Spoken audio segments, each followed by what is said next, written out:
O meu nome é Jan Wojcik, sou o novo representante da Fundação Konrad Adenauer aqui no Brasil, com escritório no Rio. E quero, antes que nada, saudar os nossos parceiros nesse evento, o SEBRI, o nosso parceiro brasileiro, representado aqui pelo embaixador Roberto Abdenur, e a delegação da União Europeia no Brasil, representado aqui por o mesmo embaixador João Cravinho. Saúdo as autoridades do Poder Executivo e Legislativo, os membros do corpo diplomático, representantes das organizações internacionais, membros das Forças Armadas, professores, analistas, palestrantes, amigos da Fundação Konrad Adenauer no Brasil. Porque a Fundação Konrad Adenauer, cada ano, participa, junto com seus parceiros, na realização dessa conferência, Forte de Copacabana. A resposta a isso é muito fácil. Brasil é um ator global muito importante e, consequentemente, a Alemanha e a União Europeia tem um interesse muito grande no diálogo com o Brasil. E por isso também que a Alemanha tem com o Brasil uma parceria estratégica, strategische Partnerschaft. A Alemanha mantém esse tipo de parceria intensa, estratégica, com muito poucos países no mundo. Neste contexto, no contexto dessa parceria, a chanceler federal alemã Angela Merkel foi recebida pela antiga presidente Dilma Rousseff em Brasília, mais ou menos ano atrás, no mês de agosto de 2015, para realizar as primeiras consultas intergovernamentais de alto nível entre Brasil e Alemanha. Em breve, é muito importante para a Alemanha e para a União Europeia conhecer a política brasileira, o pensamento político brasileiro, entender a política brasileira e ter bons contatos com a política brasileira.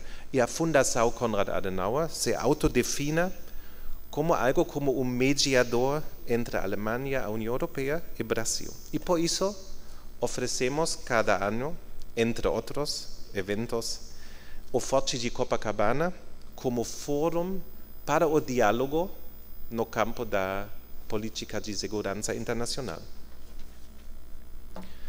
Porque então, este ano, dedicamos a conferência ao tema Might and Right in World Politics. Esse tema também foi inspirado do encontro de Dilma Rousseff com Angela Merkel ano atrás. Vou citar uma parte do comunicado conjunto das duas chefes de governo. No início, na primeira página desse comunicado, podemos ler,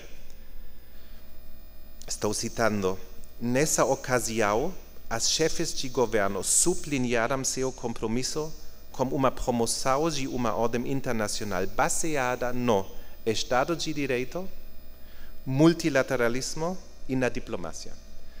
Então, observamos aqui um consenso entre Brasil e Alemanha. Isso me parece muito importante, olhando a situação política global. Temos aqui um consenso. Isso é importante porque o direito internacional está atualmente submetido a uma enorme pressão. A ordem internacional liberal também. Pelo terrorismo internacional, pelas crises financeiras globais, por uma migração em escala mundial, guerras híbridas, novas agressões geopolíticas, sem mencionar mais exemplos. A boa notícia nesse contexto é que observamos simultaneamente uma crescente juridificação mundial. O nascimento ou o surgimento de international rule of law. Por exemplo, há uma proliferação de tribunais internacionais como nunca antes na história da humanidade. O direito internacional penal se desenvolve. Discutimos, por exemplo, a responsabilidade de proteger, R2P, etc. Então, simultaneamente, observamos esses dois movimentos. E por isso, no centro da conferência de hoje, colocamos a pergunta: como podemos encontrar o justo equilíbrio entre o direito e a força, law and force? E que contribuições, que perspectivas temos para isso, para encontrar este equilíbrio desde o Brasil e desde a Alemanha e a União Europeia? Quero muito cordialmente agradecer ao nosso parceiro brasileiro SEBRI pela boa cooperação nos últimos meses na preparação de esse evento. Embaixador Roberto Abdenur, membro do Conselho do SEBRI, muito obrigado por essa cooperação. E quero muito cordialmente agradecer à delegação da União Europeia pela cooperação na preparação desse evento também. Temos aqui o chefe da delegação da União Europeia aqui no Brasil, o embaixador João Cravinho. E vou concluir com uma proposta a nossos parceiros. A Fundação Adenauer, aqui vemos o mapa mundial com todos os escritórios da Fundação no mundo, são mais ou menos 90 escritórios. A Fundação Konrad Adenauer trabalha o tema da segurança internacional, não somente aqui no Brasil, como o Forte de Copacabana. O trabalha na maioria desses escritórios. O trabalha em Estados Unidos, o trabalha em Ásia, temos diálogo com Índia, com muitos países, África também. E a minha proposta é utilizar esta rede de contactos da Fundação Konrad Adenauer no futuro, para futuras edições do Forte de Copacabana. Com isso, saúdo a todos vocês e les desejo uma interessante conferência. Muito obrigado.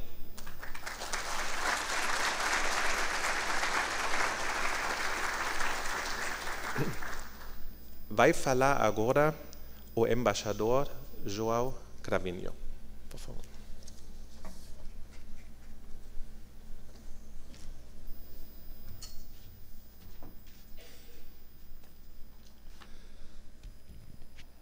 Muito obrigado, Jan Voschnik. Minhas senhoras e meus senhores, eu irei falar em inglês, mas não queria deixar de iniciar com umas breves palavras em português. No meu português do outro lado do Atlântico, que talvez seja, apesar de tudo, nesta cidade que encontro o português mais parecido com o meu. Como qualquer pessoa da minha nacionalidade, estou muito, muito em casa nesta cidade e, portanto, eu quero começar também agradecendo à cidade do Rio de Janeiro por nos acolher novamente. Eu lembro que o ano passado, ao fazer uma intervenção neste palco, uma intervenção inicial, também em inglês, referi a minha pena por não estar a falar na cidade do Rio de Janeiro na língua de Carlos Drummond de Andrade, na língua de Machado de Assis. Talvez hoje, depois do Prémio Nobel de Literatura, deva lamentar o facto de não vos falar na língua de Chico Buarque. Eu quero também dar uma palavra de grande satisfação por estarmos na 13ª edição deste fórum, do Forte de Copacabana, 13º ano de uma parceria muito frutuosa com a Konrad Adenauer Stiftung e com o CEBRI, com o Centro Brasileiro de Relações Internacionais. Agradecemos muito a esses dois parceiros por toda esta tradição e também por tudo aquilo que queremos fazer em conjunto no futuro. Passando então para o inglês, aliás, vê-se que já passou um ano desde a última intervenção, porque minha última intervenção aqui bastava ter o meu discurso em ponto 14, agora tenho de ter o discurso em ponto 15. Talvez seja a indicação de que o presente é menos bom do que o passado. Não sei o que nos diz sobre o futuro. Queria começar por aí. 1 year ago, the world was already a very complicated place. Since then, in almost all corners of the globe, the situation has become more worrying, more problematic, more unpredictable. Every day, we are all aware, when we turn on the television, of the way that the situation in Syria has deteriorated dramatically, deteriorated perhaps in a way that we did not imagine possible in our times. And Syria, of course, is not isolated. It is part of a complex that involves instability in a much wider region, particularly in Iraq.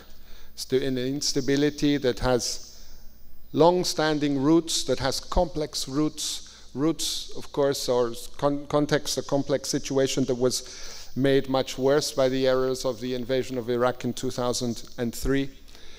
The situation in Yemen has less visibility, but it is also deeply worrying and dramatic in a humanitarian sense. The core issue of the Middle East drags on. The Israeli-Palestinian process drags on, always a little bit further away from peace. And the recent death of Shimon Peres has led so many of us in so many different parts of the world to reflect about when it will be possible to find the kind of leadership that might chart a path to peace in that region. And as we are all tragically aware, without a peace settlement in the Palestinian-Israeli conflict, there will always be instability in the Middle East. In other parts of the world, also there are deeply worrying developments. On the borders of Europe, to the east and to the south, instability and violence remains far too present. Russia has offered up repeated, blatant, and very often crude challenges to international law, a sign not of strength, but of deep crisis and difficulty in adapting to the 21st century world. And as all readers of history know, a power that is in decline is a dangerous power. For us Europeans, the danger is both immediate on our borders and related also to the challenges to an international order that has been based on dialogue, on multilateralism, on diplomacy, on predictability. To the south of Europe, the scenario is equally disturbing. Within Europe, within our own European Union, we have had in the United Kingdom, for example, the extraordinary situation of seeing how internal party divisions can spill out and put the spotlight on the quality of political leadership, leading to, I think, it is certainly a crisis for the European Union. But on the other hand, also, we find already emerging signs of how this crisis will be tackled, and the sense that within this challenge we can find some opportunities to address major questions regarding our own future. But of course, this issue is not the only one that we face in the European Union. The refugee flows, which today are much smaller than a year ago, but they remind us that we live in a dangerous neighborhood and that our global society is much more connected and much more integrated than our political solutions. But I don't want to only talk about the enormous difficulties that have compounded in the last year, the difficulties that we already could identify a year ago. There's been some good news. Colombia and Iran, I would like to mention. We shall be hearing about Colombia later today, And I'm particularly pleased that the European Union Special Envoy for Colombia, Eamon Gilmore, is here with us, and he will be speaking about Colombia. What is impressive for me in the Colombian situation is the sense that despite the setbacks, nobody wants to take the option of returning to war. So I'm an optimist regarding Colombia, and I think that there are lessons to be learned from this experience about dealing with conflicts in our contemporary world. Iran is also, I think, a happy story so far. I'm proud of the central, the pivotal role that is played by the European Union. We continue to play this role because what we have with Iran is not just the celebration of an agreement that was reached a year or so ago, but we have a process that now plays itself out over several years, and the European Union is very much in the leadership of this process, and it's a positive process. Each side is living up to the bargains, living up to the commitments that it entered into. And so these cases show us that our mechanisms retain some potential to address some of the challenges of our times, even if other evidence also suggests that our mechanisms need a lot of updating if we are to be able to tackle the multiple challenges to security facing citizens. Facing states, yes, but facing citizens in almost every corner of the world. I would like at this point to say a few words about the European Union's new global strategy, which is, in a sense, the response that we are trying to make. It's the identification of the manner in which we are seeking to address the big issues that confront the world in which we live. When I last met you here in Fort Copacabana, the strategy was still being formed. Since then, we've had very interesting seminars in Brasilia, which contributed to the final shape of the global strategy. So this global strategy was developed in an inclusive manner, in close cooperation, of course, with all of the member states of the European Union, but also with key third-party countries, such as Brazil, and also with universities, with think tanks, with civil society institutions around the world, with parliaments, with local authorities. So there's been a very wide-ranging consultation. And this is reflecting also the approach. This is not a formality. This is because our approach, which is encapsulated in the name of the global strategy, is one that obliges us to be inclusive. Today, foreign and security policy concerns everybody.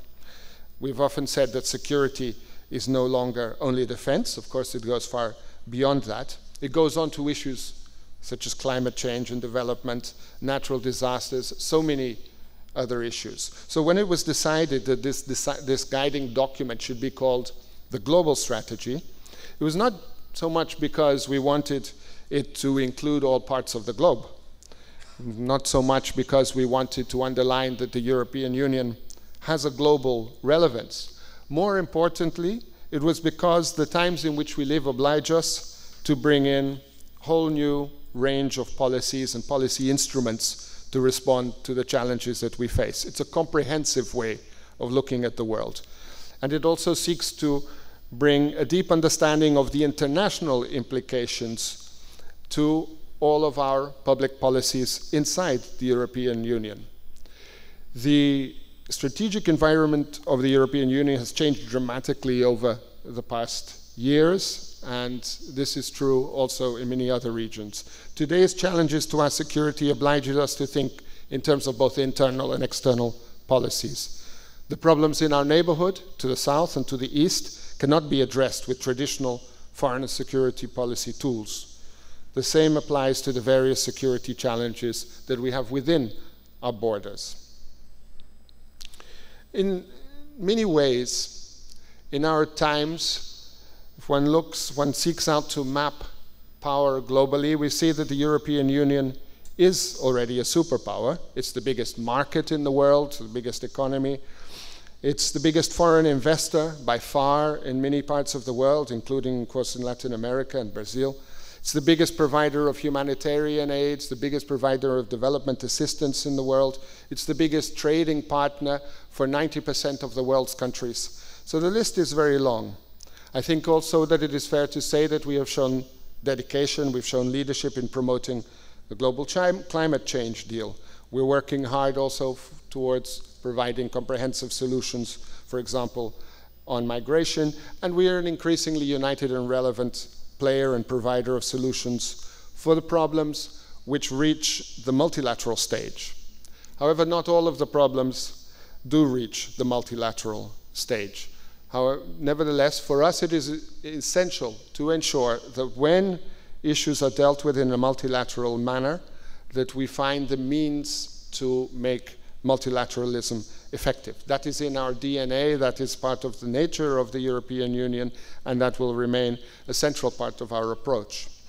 So the global strategy seeks to have a comprehensive approach in addressing security challenges and in addressing global problems. And this approach assumes that security has to encompass economic development, social justice, environmental protection and sustainability, democratization, disarmament, respect for human rights, respect for the rule of law. All of these, of course, come under the category very often, perhaps an increasingly or decreasingly relevant category, a category that is less and less relevant in today's world, the category of soft power.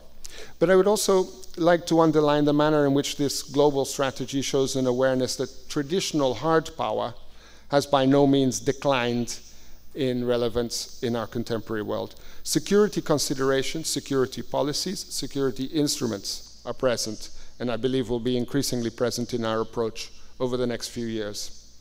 But this does not only mean armed forces, it does not only mean military capacity. The European Union aims to have an integrated approach to conflicts and to crisis, and I think that we have rather privileged tools in this respect, being capable of intervening from the early warning stages to prevention, to crisis management, to post-conflict reconstruction, to stabilization. In short, we have instruments that allow us to be of support to crisis situations in different parts of the world. And this is sustainable security, something that the European Union is investing in strongly in this new global strategy and over the next few years. So the EU, traditionally thought of as a soft power in the world, is currently carrying out something like 17 crisis operations, civilian and military, on 3 continents of the world. We work very closely with the United Nations in these peacekeeping operations. In addition, we have military staff from the United States, Norway, Switzerland, Canada, Turkey, Colombia, Chile, among others, in participating in our missions. And in the future, we look forward to deepening our interaction with Brazil on these international missions, just as we have with Chile and Colombia in the Latin American subcontinent. Regarding our ambitions in Latin America and in Brazil, the European Union strategy is comprehensive. We are focusing on political cooperation, but also on trade partnership, counterterrorism, cybercrime, migration, energy and climate action. Our aim with Brazil is to build a stronger partnership, one that is relevant for our relations with the whole of Latin America and the Caribbean, one that is relevant for our relations with the whole of the CELAC countries and the regional groupings in which Brazil is also a very important player. So Mercosur, of course, features prominently in this respect. With respect to this relationship between the European Union and Brazil, next year, 2017, we celebrate the 10th anniversary of our strategic partnership. And this is a moment for us to reflect and to project into the future.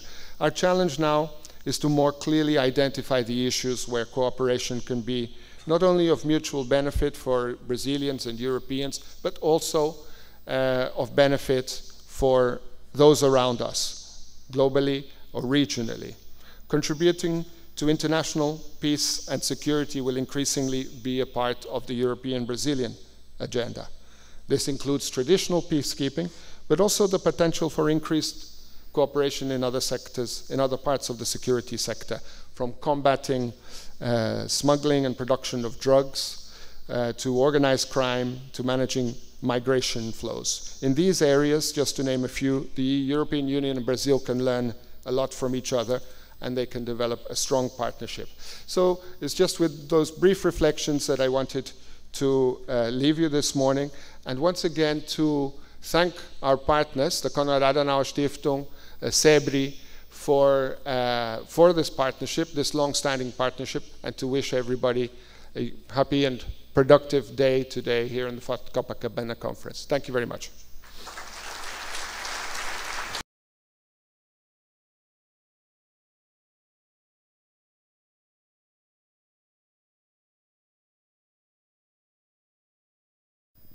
Vai falar agora embaixador Roberto Abdenur, membro do Conselho do SEBRI. Por favor.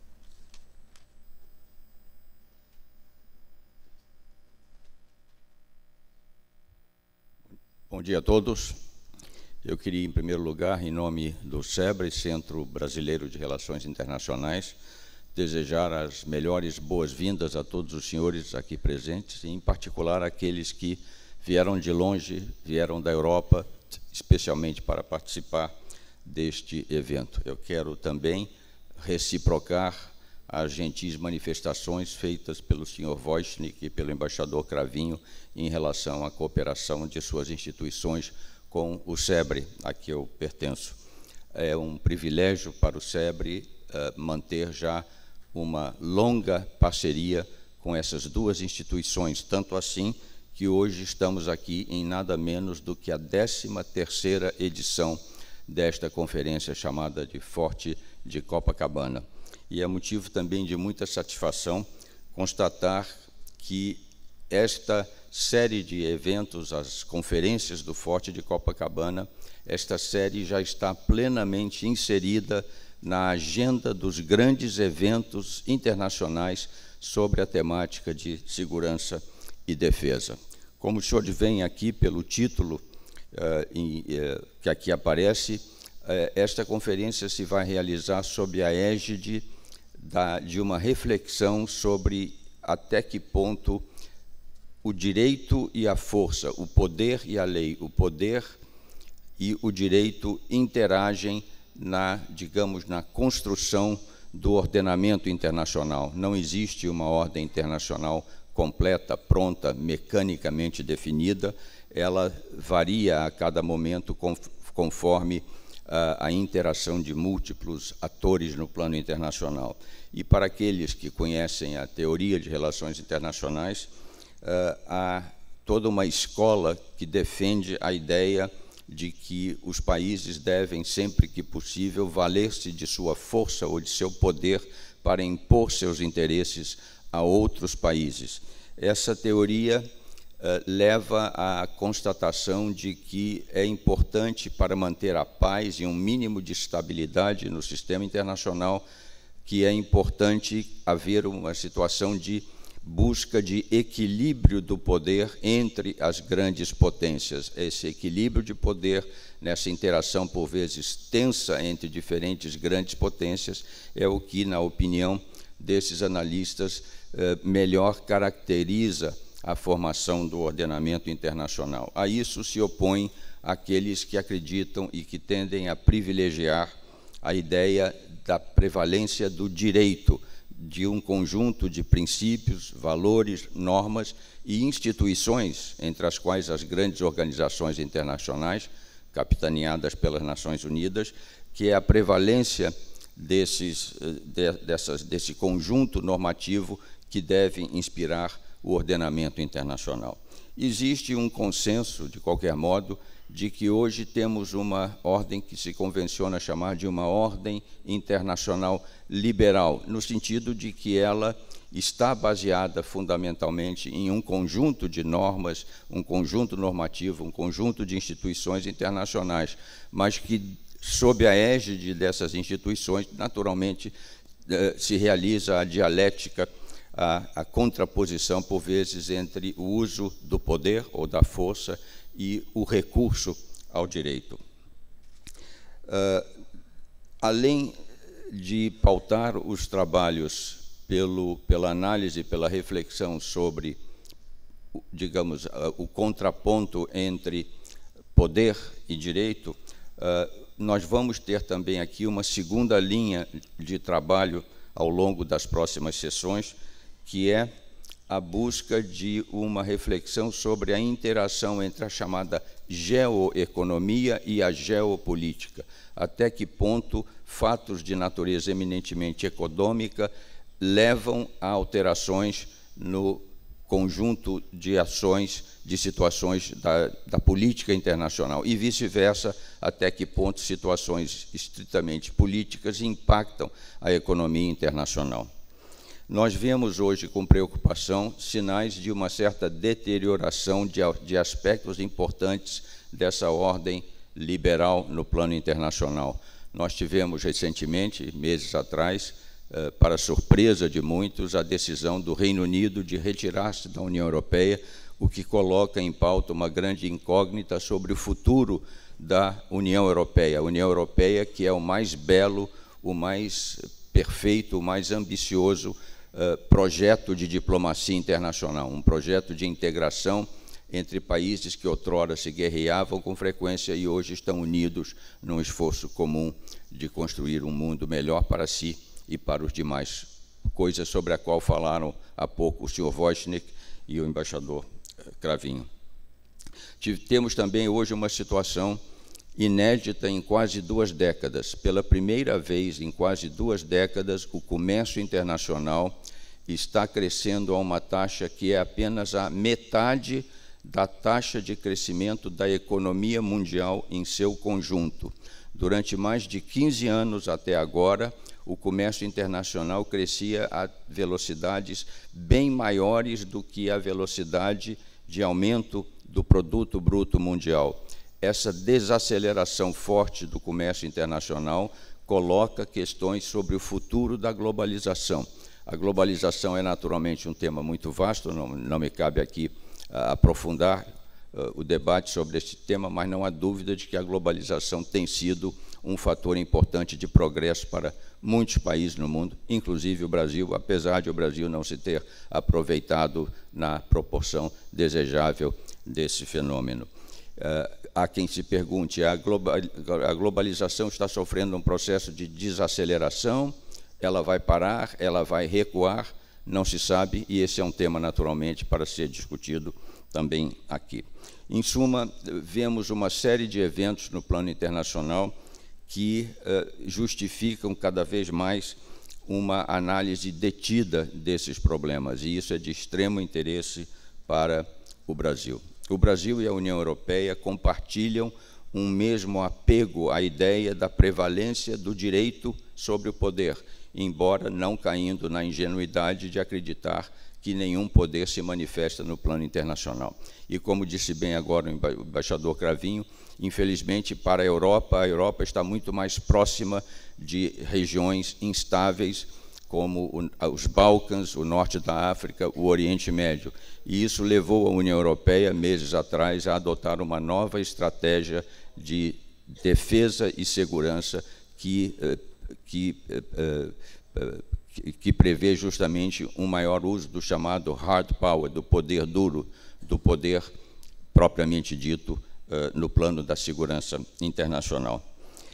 Em suma, queria dizer-lhes que o Brasil, embora se possa felicitar até certo ponto de estar distante de regiões de conflito, não está de modo algum incólume aos efeitos desses conflitos num mundo cada vez mais interconectado, com comunicações instantâneas, com o comércio internacional sendo um fator importante de prosperidade. O Brasil não está incólume a problemas que ocorrem em outras partes do mundo. E dada a ligação fortíssima entre o Brasil e a União Europeia, como foi dito aqui, a União Europeia é de longe, em seu conjunto, a maior parceria com que conta o Brasil, dada essa estreita vinculação entre Brasil e União Europeia, tudo aquilo que aconteça na União Europeia ou em relação à União Europeia é motivo de preocupação e de interesse para o Brasil, o que naturalmente, faz com que faça todo sentido termos aqui, a cada ano,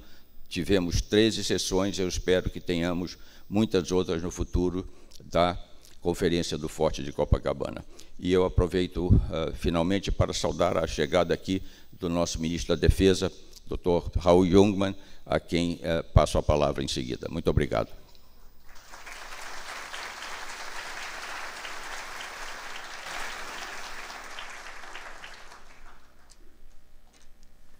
É uma honra para nós chamar ao púlpito o ministro da Defesa do Brasil, Raul Jungmann.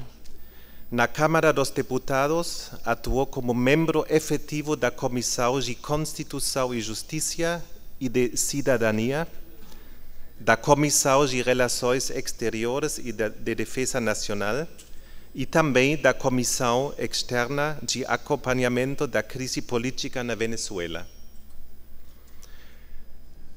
O ministro Raul Jungmann presidiu a Frente Parlamentar pelo Controle de Armas, pela Paz e pela Vida, que tem como objetivo a defesa do Estatuto do Desarmamento.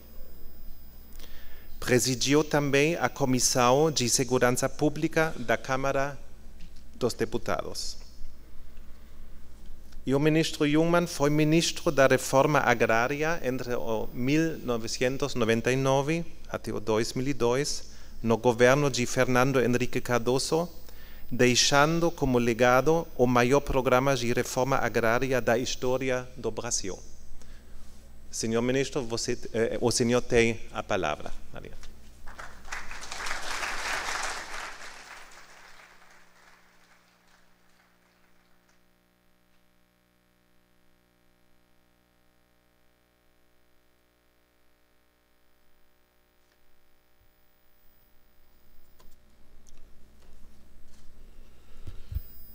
Bom dia a todos e a todos.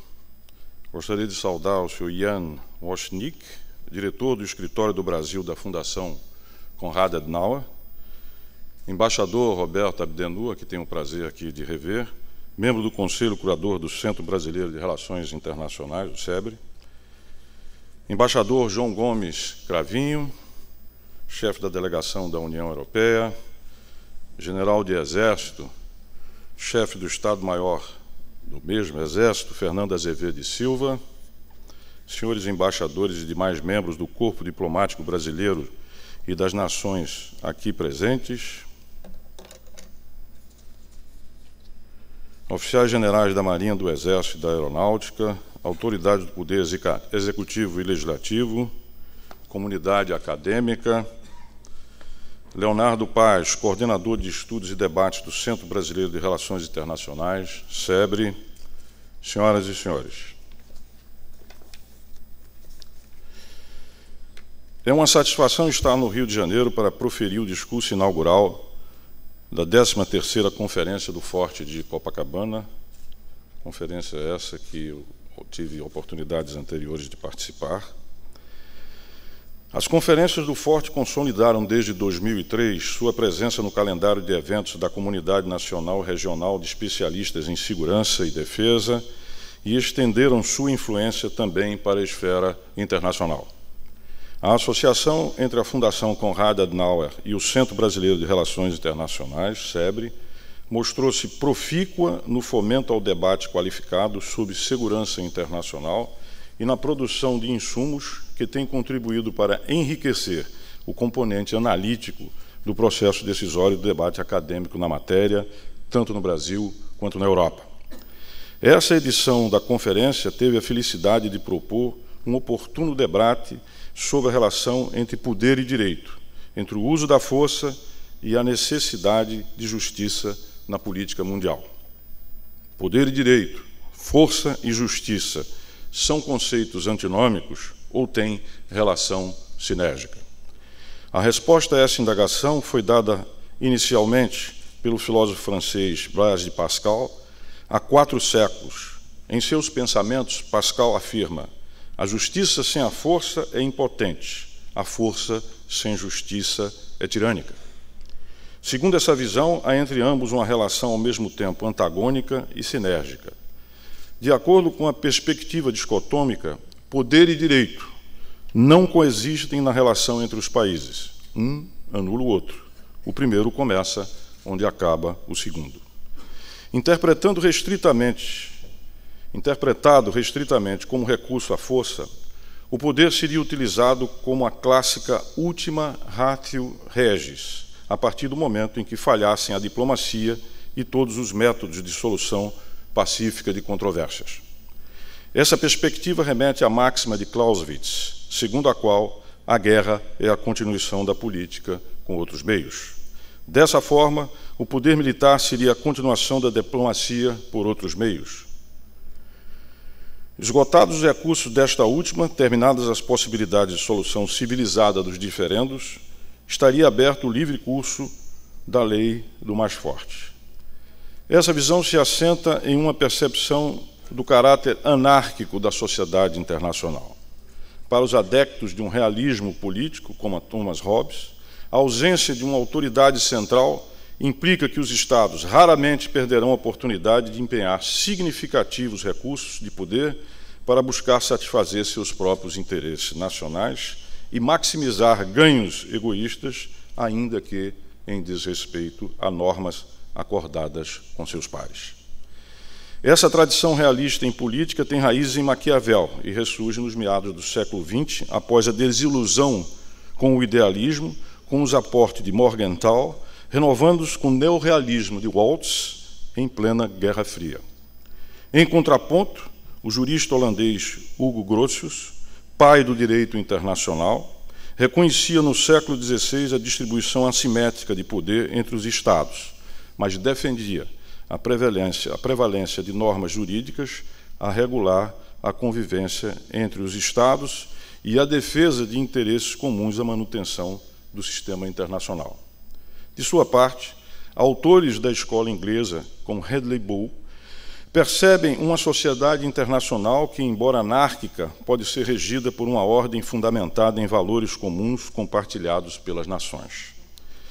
Entramos, a partir dessa visão, na compreensão da sinergia entre poder e direito.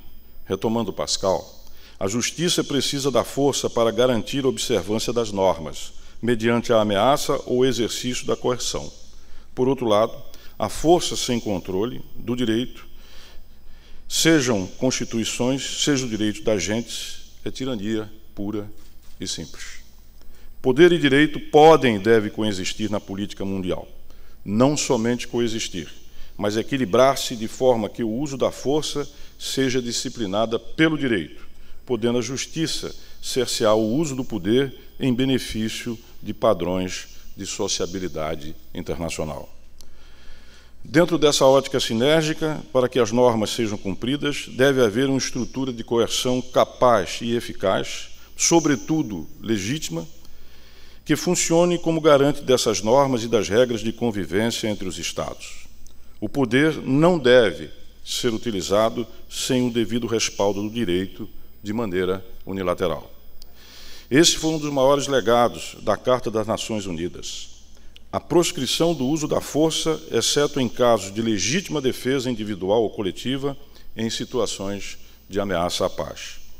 Em seu capítulo 6º, a Carta da ONU estabelece a obrigação de buscar a solução pacífica das controvérsias internacionais. Esgotados esses meios, o capítulo 7, o 7º, prescreve que cabe ao Conselho de Segurança determinar a existência de ameaça à paz, ruptura da paz ou ato de agressão, decidindo sobre medidas a serem tomadas para manter ou restabelecer a paz e segurança internacionais.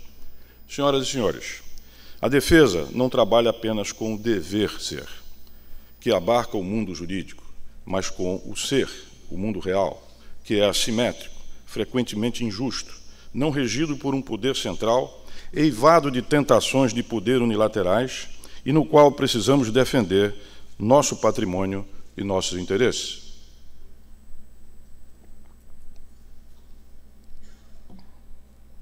Por isso, é fundamental que os Estados tenham sua autonomia e soberania garantidas por meios e capacidades de defesa adequados para serem usados quando o contexto mundial pender para a anomia ou anarquia. A missão da defesa inscreve-se nessa perspectiva que interrelaciona poder e direito, força e justiça para promover a paz e a segurança de cada povo e nação. Trata-se da pasta que decide, de maneira transparente, como se dará o uso de nossos recursos mais robustos de poder, orientados, no caso do Brasil, para a dissuasão de ameaças e regulamentados pelo direito internacional e os valores nacionais. Como no caso de qualquer outro país do mundo, o Brasil não se limita a nenhum modelo teórico para analisar o mundo ou para pautar sua atuação internacional e sua política de defesa. Somos um país pacífico, com sólida tradição diplomática e jurídica, mas sabemos defender ferrenhamente nosso patrimônio e nossos interesses. Consolidamos cerca de 150 anos sem envolvimento em conflitos bélicos, à exceção das 2 guerras mundiais. Nossa orientação pacífica não permite, entretanto, que negligenciemos a possibilidade de resposta a cenários hostis ou o imperativo de que estejamos preparados para dissuadir eventuais ameaças. Sustentamos que ser um país pacífico não significa ser um país passivo ou indefeso. Nossas relações internacionais regem-se pelos princípios consignados no artigo 4º da Constituição Federal, entre os quais figuram autodeterminação, não intervenção, igualdade entre os Estados, defesa da paz, solução pacífica dos conflitos, repúdio ao terrorismo, cooperação e integração latino-americana. A propósito da força do direito, o Brasil sempre defendeu a igualdade entre os Estados, independentemente dos recursos de poder de que disponham. A atuação de Rui Barbosa na Conferência de Haia, em 1907, foi um marco dessa posição. Interessa-nos, como a toda a comunidade internacional, perseguir nossos objetivos de desenvolvimento nacional e de defesa dentro de um sistema internacional funcional, pacífico e democrático. Na América do Sul e, em grande medida, também na América Latina, a importância que o uso da força pelas grandes potências seja disciplinado por normas internacionais está relacionada, em parte, à condição geoestratégica periférica de nosso continente. Tenho chamado essa condição de solidão estratégica. Uso essa expressão inspirado, de certa forma, no discurso A Solidão da América Latina, que Gabriel Garcia Marques proferiu ao receber o Prêmio Nobel da Literatura de 1982. Esta solidão é reforçada pela geografia. A leste, o Atlântico Sul e a costa ocidental da África. A oeste, a ilha amazônica, subpovoada e de difícil acesso. Ao norte, a potência hemisférica, os Estados Unidos, que voltou-se desde o fim da Guerra Fria e cada vez mais para teatros outros geopolíticos do Oriente Médio e do Pacífico. Sintetizo nessa expressão como os países de nossa região sempre estiveram à margem de centros decisórios do sistema internacional. Há meio século, correntes acadêmicas procuraram explicar e reverter essa condição, desde a teoria da dependência de Corte Cepalino, de Raul Prebisch, Celso Furtado e Fernando Henrique Cardoso, ao realismo periférico de Carlos Escudé. Nessa perspectiva de estados periféricos, em particular latino-americanos, o sistema internacional não é anárquico, mas hierárquico. Lugar de clivagem metrópole-colônia, centro-periferia, norte-sul, desenvolvido-subdesenvolvido, enfim, rico e pobre. Frustrada a intenção de ser objeto de um plano Marshall nos anos 50, justamente pela sua periferia estratégica, nossa América Latina somente voltou a receber atenção na década seguinte, no contexto do movimento de contra-insurgência, preocupado com a possibilidade do contágio da Revolução Cubana. O Brasil de Kubitschek procurou mostrar que a resposta à instabilidade estratégica estava na superação do subdesenvolvimento, cerne da proposta da Operação Pan-Americana. As respostas, entretanto, foram o assistencialismo da Aliança para o Progresso e a contra-insurgência, com o decorrente ciclo de regimes autoritários. Em escala global, o terceiro mundismo refletia a visão do sociólogo francês Alfred de Salvy, que imaginou a reprodução no cenário internacional da postura revolucionária do terceiro estado da Revolução Francesa. O não alinhamento de Bandung, o G77, da UNCTAD e a malograda nova ordem econômica mundial dos anos 70 seguiram essa miragem. Entretanto, a crise da dívida externa dos anos 80 e a globalização das décadas seguintes sepultou de vez a ascensão em bloco dos países em desenvolvimento. Em que pesem essas dificuldades de redistribuição do poder mundial, o Brasil continua defendendo que a redução das assimetrias entre os países e o respeito ao direito internacional asseguram maior estabilidade estratégica global. As estruturas institucionais de governança global, especificamente em matéria de segurança coletiva, encontram-se anacrônicas em relação à nova configuração de poder do pós-Guerra Fria, a começar pela composição do próprio Conselho de Segurança, e necessitam urgentemente ser reformadas. A defesa da reforma do Conselho e de outras medidas de democratização e melhor representatividade dos países emergentes na ordem internacional vai muito além de pleitos por assentos em fóruns privilegiados. Trata-se, na verdade, de defender a possibilidade de que novos países, inclusive países em desenvolvimento e em posição de liderança regional, como no caso do Brasil, aportem suas perspectivas e sua contribuição ao regime de paz e segurança internacional. Quando a Guerra Fria chegou ao fim, o Ocidente sonhou com uma ordem estável e o fim dos conflitos entre as nações. Chegou-se a pensar que era o fim da história, na expressão de Francis Fukuyama.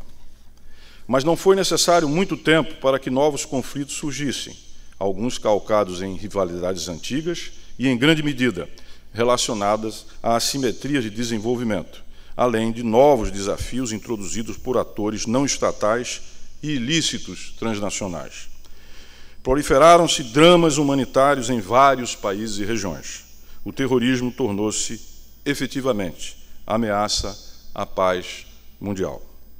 Antes de falarmos das ameaças terroristas contemporâneas e do Estado Islâmico, como sugere o programa desta conferência, permitam-me colocar o surgimento desses atores em perspectiva e sugerir o exame das causas profundas relacionadas com a sua criação e expansão. Qualquer observador minimamente informado saberá demonstrar que o Estado Islâmico e o drama dos refugiados são consequência direta do desequilíbrio gerado por ações unilaterais no Iraque, na Líbia e na Síria, sem respaldo do Conselho de Segurança ou além do mandato por ele conferido. Como todos se recordarão, o Iraque foi alvo de uma incursão unilateral sem mandato do Conselho de Segurança da ONU. Na Líbia e na Síria, houve extrapolação dos mandatos do Conselho de Segurança, que estabeleciam medidas de proteção da população civil, mas que foram utilizados para apoiar militarmente mudanças de regimes. Não que aqui esteja eu a apoiar, muito pelo contrário, regimes tirânicos ou despóticos. Não se trata disso. Nesses casos, violações do direito internacional tiveram como consequência o desequilíbrio e a desorganização das estruturas de poder, que geraram agravamento de tensões, fragmentação política e a proliferação de células terroristas. O Brasil tem defendido sistematicamente que não há solução apenas militar para esses e outros conflitos contemporâneos. A configuração internacional caracterizada por desequilíbrios de poder gera tensões e instabilidades que contribuem para o surgimento de grupos insurgentes e de organizações terroristas ou criminosas e que tendem a incrementar a guerra irregular. Ainda que a ocorrência de conflitos generalizados entre Estados se tenha reduzido, renovam-se aqueles de caráter étnico e religioso, exacerbam-se os nacionalismos e separatismos, em cenários propícios para o desenvolvimento de novos formatos de guerra. Os conflitos contemporâneos incorporaram uma multiplicidade de métodos, atores e tecnologias e alcançaram um elevado grau de complexidade, descrito por Frank Hoffman em seu conceito de guerra híbrida. Segundo esse autor, os conflitos do século XXI se caracterizam por uma fusão de várias formas de guerra, regulares e irregulares, convencionais e assimétricas, com tática e planejamento descentralizado, com atores não estatais que empregam tecnologias sofisticadas e métodos inovadores, propaganda e guerra de informação, além de ataques cibernéticos. O conceito de guerra híbrida está presente na nova versão da Estratégia Nacional de Defesa do Brasil. Senhoras e senhores, permitam-me agora referir ao processo de atualização dos documentos de defesa do Brasil, a Política Nacional de Defesa, que completa 20 anos, a Estratégia Nacional de Defesa e Livro Branco da Defesa Nacional. Quando, no exercício do meu segundo mandato, eu fui o relator do projeto de lei complementar 136, que justamente inovou no que diz respeito a esses documentos aqui referidos. E também autor da emenda que torna impositivo que esses documentos eles sejam apreciados pelo Congresso Nacional no meio do mandato presidencial para fugir aos extremos do início ou do fim de um mandato, muitas vezes contaminados pela disputa eleitoral. E também no sentido de ampliar o papel anteriormente previsto para a participação do Congresso Nacional, evidentemente da representação e da soberania popular em assuntos de defesa, o que se faz extremamente necessário no Brasil. A atualização desses documentos, realizadas a cada 4 anos, é necessária justamente para incorporar o exame das características do desafio da conjuntura internacional e regional, contemporâneas às nossas políticas e estratégias de defesa. Apresentaremos esse documento no Congresso Nacional na próxima semana. Antes, e pela primeira vez, esses documentos foram debatidos e apreciados pelo senhor Presidente da República, na presença dos comandantes das Forças Armadas e do chefe do Estado-Maior Conjunto. Peço-lhes a vênia para apenas mencionar os Objetivos Nacionais de Defesa, mesmo sem aprofundá-los aqui. Primeiro, garantir a soberania, o patrimônio nacional e a integridade territorial. Segundo, adequar a capacidade de defesa para o cumprimento das missões constitucionais das Forças Armadas. Terceiro, salvaguardar as pessoas, os bens, os recursos, os interesses nacionais situados no exterior. Quarto, contribuir para a preservação da coesão e unidades nacionais. Quinto, contribuir para a estabilidade regional, para a paz e segurança internacionais. Sexto, contribuir para o incremento da projeção do Brasil no concerto das nações e sua inserção em processos decisórios internacionais. Sétimo, promover a autonomia produtiva e tecnológica na área da defesa. E, por fim, oitavo, ampliar o envolvimento da sociedade brasileira nos assuntos de defesa nacional. O objetivo 6, que se refere ao incremento da projeção internacional do Brasil e sua melhor inserção nos processos decisórios mundiais, desdobra-se nas seguintes estratégias: atuação multilateral, cooperação internacional e fortalecimento do poder nacional por meio do desenvolvimento de setores estratégicos de defesa, nomeadamente nuclear, cibernético e espacial. Do aumento da segurança das estruturas estratégicas, do aprimoramento do Sistema Nacional de Mobilização e do incremento da capacidade expedicionária.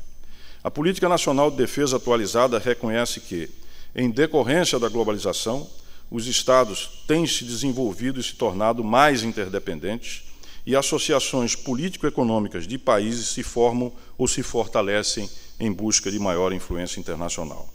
Os benefícios desse processo, contudo, não se distribuem equitativamente, deixando à margem países e regiões, o que perpetua as assimetrias em desenvolvimento. Com relação ao ambiente regional, a PND reafirma a delimitação conceitual do nosso entorno estratégico, que compreende a América do Sul, o Atlântico Sul, a Antártida e a África Ocidental. A ênfase no entorno estratégico não deve, entretanto, excluir relações privilegiadas com parceiros tradicionais, nem com novos parceiros em outros continentes. Em função das tradicionais relações, a América do Norte e a Europa Ocidental também constituem áreas de interesse. Isso exigirá uma correção de rumo em nossa política e estratégia nacional de defesa, em relação a um período mais recente. O nosso foco não deve estar apenas em nosso entorno regional. Devemos voltar a dar atenção aos centros dinâmicos da política estratégica e economia globais, como as já mencionadas América do Norte, Europa Ocidental e as potências da Ásia-Pacífico. Essa conferência oferece oportunidade especial para que voltemos nossa atenção para as tradicionais relações com a União Europeia, uma grande referência para o tocante à integração.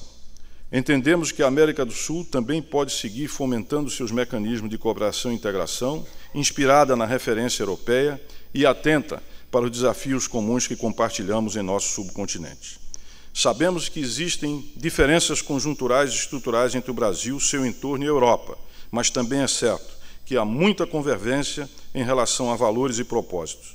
Espero que esse debate seja um ambiente propício para avaliarmos possibilidades de atuação em parceria no cenário internacional. Além disso, os laços históricos e as afinidades culturais com o Brasil conferem aos países de língua portuguesa especial atenção aos esforços de cooperação no campo da defesa. Igualmente ao norte, a proximidade do Mar do Caribe e da América Central impõe que se dê crescente atenção àquela região. No âmbito regional, a ausência de conflitos graves e a convergência de interesses devem contribuir para o incremento da cooperação entre os países sul-americanos, consolidando a confiança mútua e a execução de projetos de defesa com vistas ao desenvolvimento de capacidades tecnológicas e industriais e à consecução de estratégias comuns. Por meio da Unasul e do seu Conselho Sul-Americano de Defesa, buscamos construir uma identidade sul-americana de defesa e, gradualmente, alcançar uma capacidade dissuasória regional contra eventuais ameaças extra-regionais. Quero fazer uma menção específica ao processo de paz da Colômbia e parabenizar aqui o presidente colombiano Juan Manuel Santos pelo Prêmio Nobel da Paz, pelo seu esforço pessoal de pacificação do seu país, que vive uma guerra civil há mais de meio século. O Brasil respeita a opinião da maioria dos eleitores colombianos por meio do referendo popular, mas apoia a determinação do governo colombiano de não desistir da causa da paz. O governo brasileiro encoraja as Farc e todas as forças políticas da Colômbia a perseverarem na busca de uma solução pacífica para esse conflito e na resolução dos problemas estruturais que o alimentam há décadas. Esse esforço revela a disposição pacífica de nosso continente, que o Brasil vê como espaço de paz, desenvolvimento e cooperação. Senhoras e senhores, concluindo, a América do Sul, o Atlântico Sul, a Antártida e a África Ocidental detêm significativas reservas de recursos naturais em um mundo jacioso da escassez desses ativos. Esse cenário poderá intensificar a ocorrência de conflitos, nos quais prevaleça o uso da força ou o seu respaldo para a imposição de sanções políticas e econômicas, com indesejável militarização do Atlântico Sul. Área que deve ser resguardada da interferência de interesses extra-regionais e preservada como zona de paz e cooperação. Temos ainda à nossa frente o desafio de se elevar o nível político do debate sobre defesa em nosso país. Somos, felizmente, uma sociedade que não experimentou a guerra em nossa história recente. Ao mesmo tempo, no entanto, o Brasil consagrou-se no cenário global de paz e segurança por meio da sua participação em operações de paz na ONU. Trata-se de uma oportunidade de atuar em países que compartilham desafios de segurança e desenvolvimento, muito semelhantes aos que vivemos em nossa própria realidade e nos quais nossa abordagem, somada ao profissionalismo e preparo que caracteriza nossas Forças Armadas, tem feito muita diferença. Senhoras e senhores, para concluir, quero falar-lhes pelos 4 Ds que consubstanciam a agenda do Ministério da Defesa do Brasil. São eles: defesa, desenvolvimento, diplomacia e democracia. A categoria defesa reúne os conceitos, os valores e os objetivos que fundamentam a nossa política de defesa e que estão expressos nos 3 documentos de defesa a que nos referimos ainda há pouco. O desenvolvimento remete ao lugar de destaque que tem a defesa no projeto de desenvolvimento nacional, aos projetos estratégicos das Forças Armadas, à base industrial de defesa e à necessidade de projetarmos novas oportunidades comerciais e parcerias no plano internacional. Não existe defesa sem base industrial de defesa autônoma, ou pelo menos não com autonomia e independência. Trabalharemos pelo estímulo aos produtos da BID e pela preservação dos projetos estratégicos das Forças Armadas, que são motivos de orgulho nacional para o nosso país. Vale ainda ressaltar que a nova realidade fiscal do país exigirá, da parte do Ministério da Defesa e dos comandos das três forças, elevado grau de resiliência e adaptação a fim de manter nossos projetos estratégicos. Alguns desses projetos haviam sido lançados em 2008, por ocasião da primeira Estratégia Nacional de Defesa, quando o Brasil e o mundo passava por aquilo que era o início de um fim de um processo de expansão econômica e crescimento, de sua projeção política e estratégica em escala global. Hoje, como sabemos, o cenário é bem menos positivo, ao menos no curto prazo. A esfera da diplomacia evoca os princípios que regem as relações internacionais do Brasil e o objetivo de conjugar interesses conflitantes. Isso exige uma articulação muito fina entre o Itamaraty e a Defesa. Para isso, estou iniciando, juntamente com o ministro José Serra, uma coordenação mais sistemática entre os Ministérios da Defesa e das Relações Exteriores.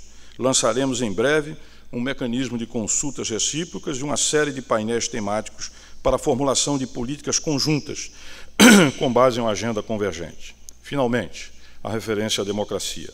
Traduz o mais absoluto respeito à ordem constitucional e política de nosso país e evoca a transparência e a crescente participação da sociedade e do Congresso na agenda da defesa nacional. Esses 4 Ds compõem uma grande estratégia de defesa que combina dissuasão e cooperação e que pauta nossas relações internacionais, em especial com os nossos vizinhos. Com relação a esse ponto, se me permite uma última referência teórica, cabe mencionar o conceito de poder inteligente, Smart Power, cunhado por Joseph Nye.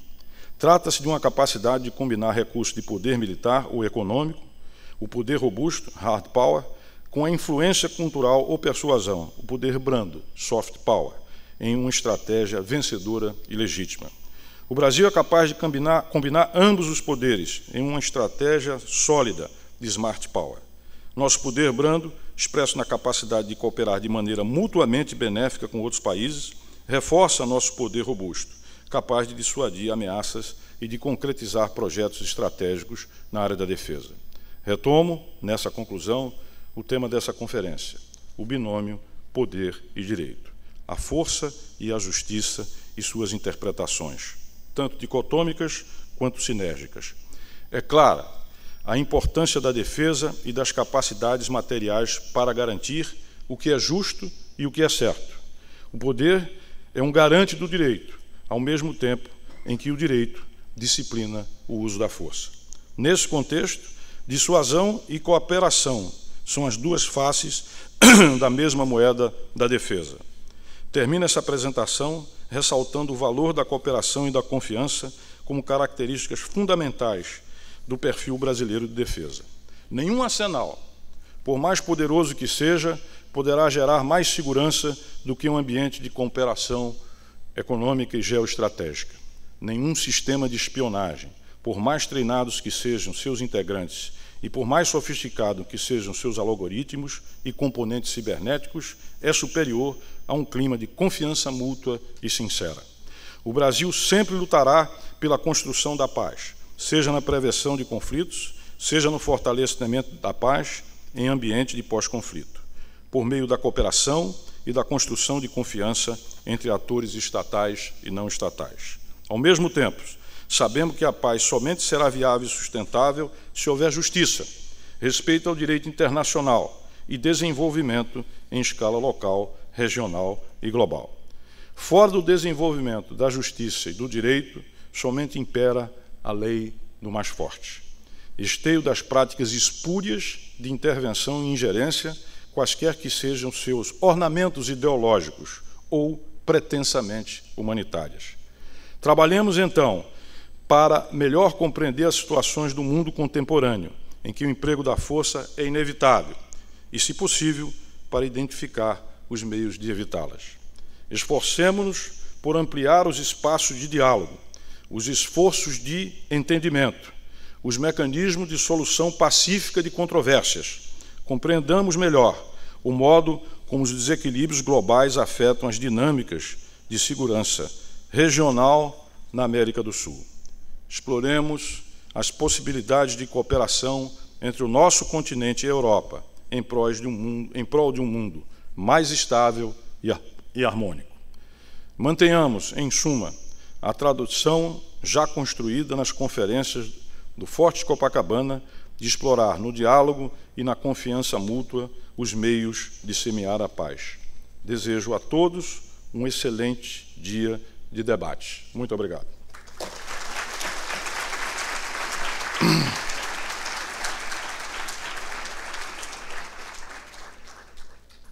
Senhor Ministro, muito obrigado por seu keynote speech tão interessante.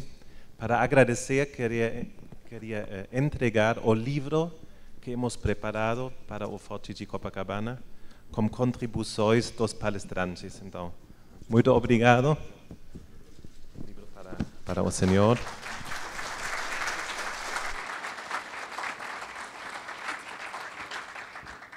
O senhor vai permitir algumas perguntas da audiência. Quer sentar aqui no centro, por favor?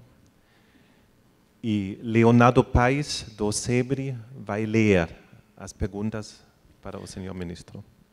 Senhor ministro, a primeira pergunta diz: que prioridades o senhor estabeleceu para o esforço de envolver o Congresso Nacional e a sociedade brasileira em sentido mais amplo no debate e na formulação da Política Nacional de Defesa? Bom, essa é uma das minhas preocupações centrais.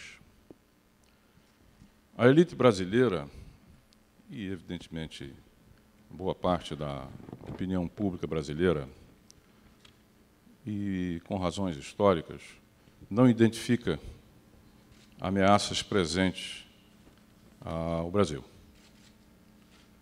Isso leva a digamos assim, duas linhas decorrentes. A primeira delas é de que há uma percepção, Abdenur, de que esse cenário é imutável. E não é. Nós temos aquilo que eu convencionei chamar de um bônus da providência. Que bônus é esse? Já referi aqui. A leste, a África, né, sobretudo, é evidente, a África Ocidental, com os seus problemas e dificuldades, e que, de fato, não nos ameaçam em absoluto. A oeste, a região amazônica, a ilha amazônica, subpovoada, onde, sim, temos muitos problemas fronteiriços, crimes transnacionais, mas nada interestatal, de conflitos interestatais, né, de fronteira, como classicamente se iniciam esse tipo de conflitos. Ao sul, vivemos hoje uma estabilidade, uma harmonia com o nosso vizinho, a Argentina, país destacadamente importante na América do Sul, particularmente desde o acordo de Foz do Iguaçu e criação do Mercosul. Isso leva ao que eu considero uma certa ilusão de que este é o cenário imutável. Vamos a um exemplo muito recente a esse respeito. Eu acabo de vir de Trinidade e Tobago, onde tivemos a 12ª reunião dos ministros de Defesa das Américas.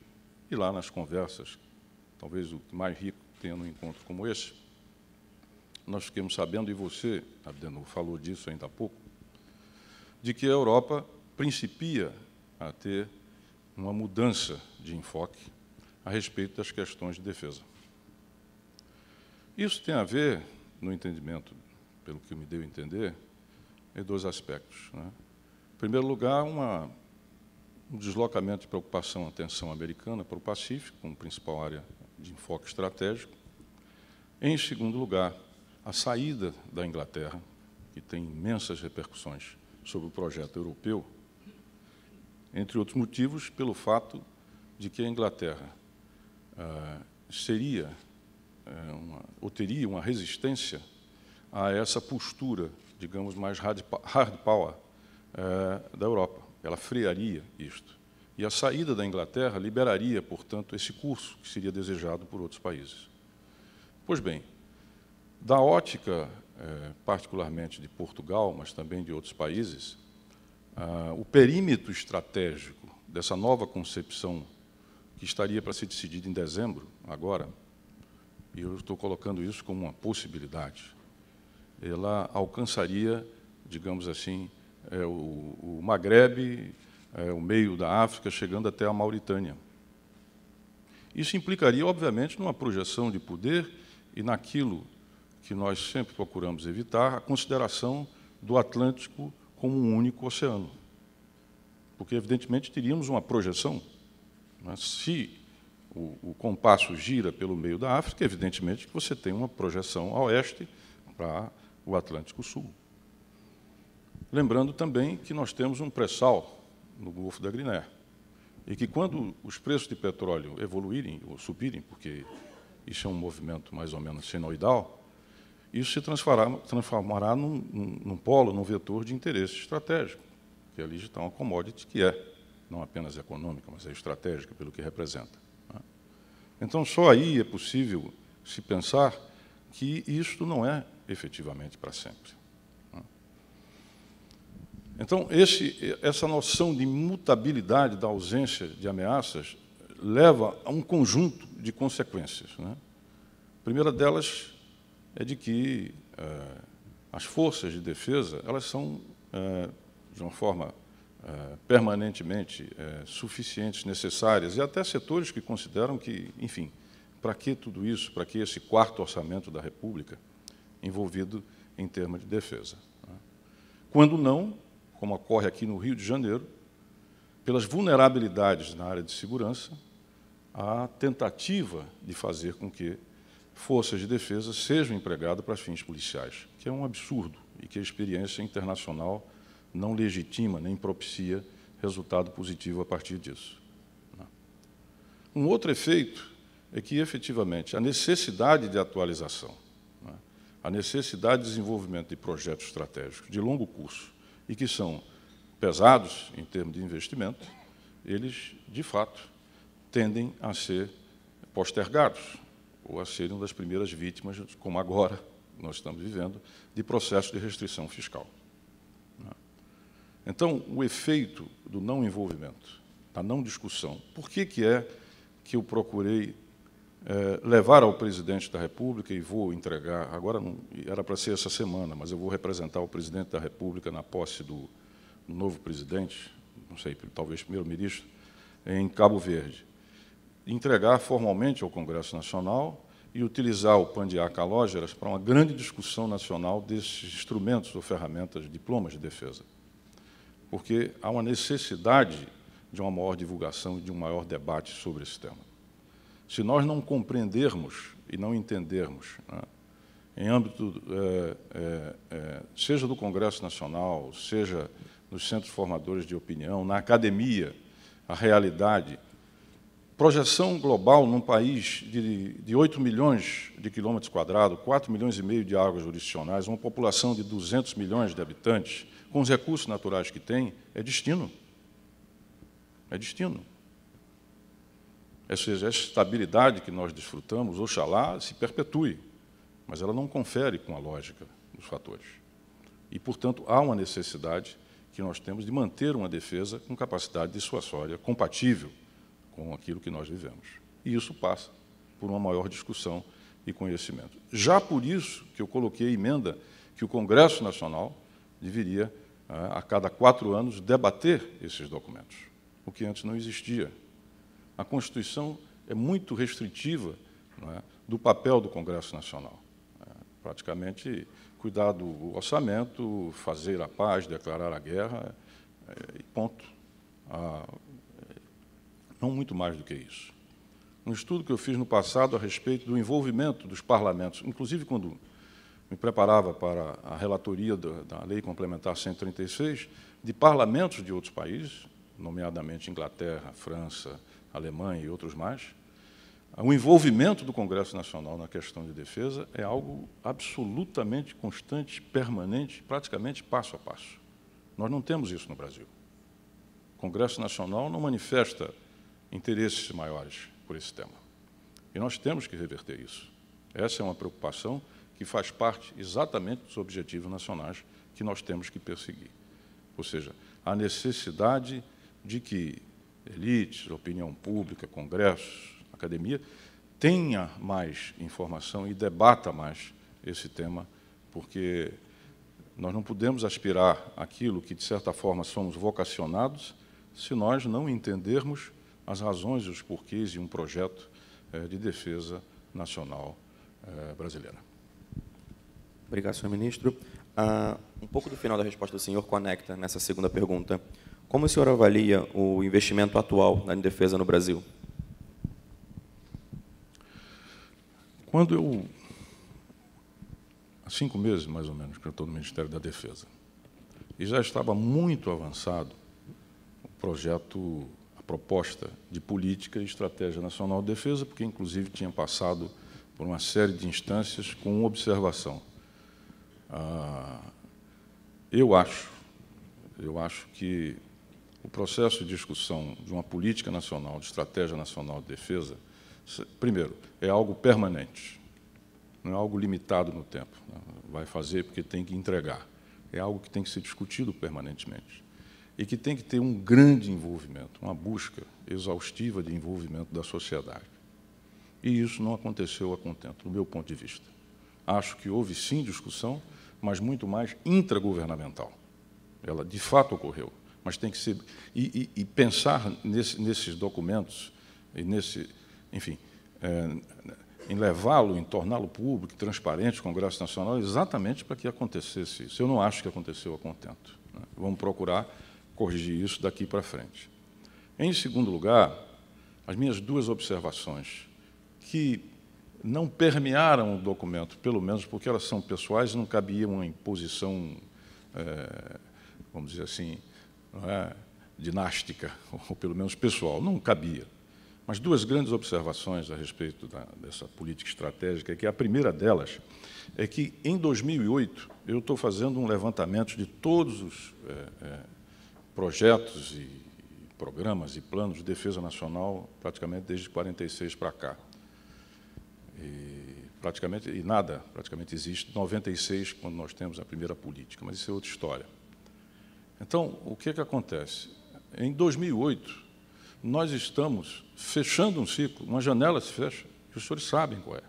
É mais ou menos nesse período que fecha essa janela do grande boom das commodities, da grande explosão em termos do crescimento comercial do mundo, e que o Brasil aproveita isso e aproveita muito bem. Naquele fechamento, o presidente Lula, e também acho que de uma maneira correta, ele inicia uma série de ações e programas, vamos dizer assim, contracíclicos, usualmente chamados de keynesianos ou neo-keynesianos. E aí está o PAC, e que se cria o PAC Defesa. Muito bem, correto? Correto. Só que isso, 3 anos depois, 4 anos depois, a realidade é totalmente diferente. A realidade é diferente. Lá fora, onde permanecem um crescimento ainda tépido, ainda, enfim, não recuperando exatamente anteriormente os índices que nós tivemos, ou mesmo históricos, e para dentro, os senhores sabem, o déficit a quanto chegou, a exaustão das finanças, né?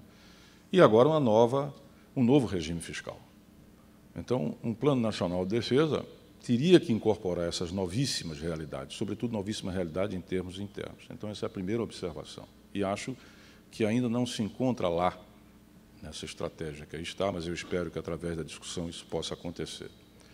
A segunda das observações críticas que eu faço é que, naquele momento, o Brasil, todos se lembram da capa do The Economist, o Brasil estava decolando. O Brasil, pouco antes, estava se propondo, inclusive, um papel global, a exemplo, por exemplo, das tentativas de mediação na questão do Irã, na questão nuclear e outras mais. O Brasil aspirava, e para isso expandiu o seu corpo diplomático, sobretudo no terceiro mundo, um assento no Conselho de Segurança Nacional, que, graças a Deus, não conseguimos. Mas isso é uma outra história. Não quer dizer que não se deva querer, mas é preciso estar pronto para poder, que é uma outra questão, do meu ponto de vista. E, de fato, quando pensamos o nosso entorno estratégico, nos voltamos, e, no meu entender corretamente, para América do Sul, Atlântico Sul, Sul da África e Antártida. Mas é como se tivéssemos nos alienado, pelo menos nos documentos anteriores, de uma relação e de uma visão estratégica com os centros dinâmicos e geopolíticos do mundo, nomeadamente Estados Unidos, América do Norte, a própria Europa e, evidente, o centro geopolítico para onde se desloca o poder mundial, que é a Ásia, sul da Ásia, a Ásia do Pacífico. Então, essas são as duas grandes restrições, né, que nós temos e que eu acho que precisam ser incorporados, e é por isso que nós estamos fazendo um seminário com o ministro Serra, e, aliás, diga-se de passagem, que eu saiba, embaixador, pela primeira vez nesse nível, vamos sentar ministro da Defesa, ministro das Relações Exteriores, e estabelecer um roteiro de trabalho em cima de três pontos: diplomacia, defesa e comércio, que precisam ser integrados, né? Então, noves fora essas observações e preocupações que nós temos, eu acho que ele atualiza, tem uma série de pontos, trabalha com conceito de capacidades, enfim, eu acho que responde às nossas necessidades. Obrigado, senhor ministro. Terceira e última pergunta. O senhor mais ou menos tocou em vários pontos, mas seria interessante perceber, então, através dessa pergunta, qual vai ser, de fato, a ênfase da política de defesa do governo Temer desenhada pelo senhor? Bom, primeiro é preciso dizer que seria muita pretensão em 5 meses, 3,5 interinos, praticamente, ter uma política de defesa desenhada, né? E também há que se louvar nos esforços anteriores que foram feitos, né? Eu fiz aqui 2 críticas, mas a verdade é que, sobretudo, a partir de 2008, eu acho que a concepção estratégica brasileira ocupou aquilo que eu chamo de o grande vazio. O que é isso? Eu acho que tem um primeiro choque que eu fui aquilatar com maior clareza, que se dá, se for buscar no tempo um pouco, né, no fio do tempo, que é a questão das Malvinas, de 82. Aquilo teve um grande impacto sobre as nossas Forças Armadas e concepção de defesa por uma razão. Porque, desde 47, se construiu aquilo que chama-se solidariedade hemisférica, que seria, sobretudo, teria como líder dessa solidariedade os Estados Unidos. Quando os Estados Unidos, naquele momento, fazem uma opção pela Inglaterra/OTAN e não pelo TIAR/Argentina, que, na verdade, praticamente entra em colapso a partir daí, isso teve um impacto muito grande na percepção estratégica, né? Naquele momento, os militares chegaram a tremer, e muito, que você tivesse um desembarque de forças inglesas em território da América do Sul, nomeadamente no caso da Argentina, além de impactos outros, fruto da própria guerra assimétrica e como ela foi percebida. O segundo grande impacto que vai acontecer, para chegar no que eu vou chamar mais adiante de vazio, né, doutrinário ou estratégico, é, evidentemente, o fim do conflito leste-oeste. Tínhamos uma divisão de trabalho, aí estava a chamada a solidariedade hemisférica, e isso, em grande medida, fez com que essa realidade, essa divisão de trabalho, esse papel, né, entre Estados Unidos e Forças Armadas e a questão do combate à subversão, comunismo, etc., essa coisa toda, fosse, de fato, para o espaço. E o terceiro ponto é que, com o fim do conflito leste-oeste, houve um rebaixamento da visão da importância que tem a América do Sul para o país hegemônico do hemisfério. Estou aqui a falar dos Estados Unidos. Então, praticamente desde 85, se quiser, até 96, mas eu acho que a política nacional de defesa de 96 ainda é muito frágil. De fato, o Jobim, junto com o Mangabeira, que rompem isso e reinserem Forças Armadas e Defesa dentro de um projeto nacional. O Jobim tem, de fato, preciso reconhecer que ele é inaugural sobre esse aspecto. Então, entre 85, mais ou menos, e até 2008, eu não acho que o Brasil tenha resolvido, digamos assim, e claro, isso é uma resolução sempre permanente, atualização sempre permanente, que ele tenha resolvido. Então, nesse período, de fato, não há nada comparável, por exemplo, com a política nacional de defesa, sobretudo porque ela reinsere, mas já agora dentro do contexto que eu chamei de solidão estratégica, certo? Somos nós com nós mesmos, em grande medida, já não há grandes coalizões mundiais e assim por diante. Não há uma grande preocupação e interesse, como, por exemplo, bom, nunca tivemos grande preocupação, mas, de fato, dentro de uma divisão internacional de defesa, né? E, de fato, essa política que aí está, ela tem esse mérito, embora ela tenha essa restrição, que eu acho que ela fica extremamente voltada e focada para o nosso entorno estratégico, e, de fato, ela tem que dialogar, né, globalmente. Acho que isso pode ser e deve ser devidamente recuperado. O que nós estamos fazendo é, na verdade, procurar atender a determinadas preocupações, que são as iniciais, a manutenção de projetos estratégicos, a nova realidade fiscal, a questão da previdência, que toca profundamente a questão das Forças Armadas, a base industrial de defesa, que estava um tanto ou quanto, digamos assim, abandonada. Nós fazendo uma ampla revisão, uma ampla reengenharia aí dentro, e, obviamente, criando ou procurando formular bases para uma futura reorientação naqueles pontos críticos que aqui foram colocados e que diz respeito à política e estratégia nacional de defesa. Então, outra vez, muito obrigado, senhor ministro. Um aplauso para o ministro Jungmann.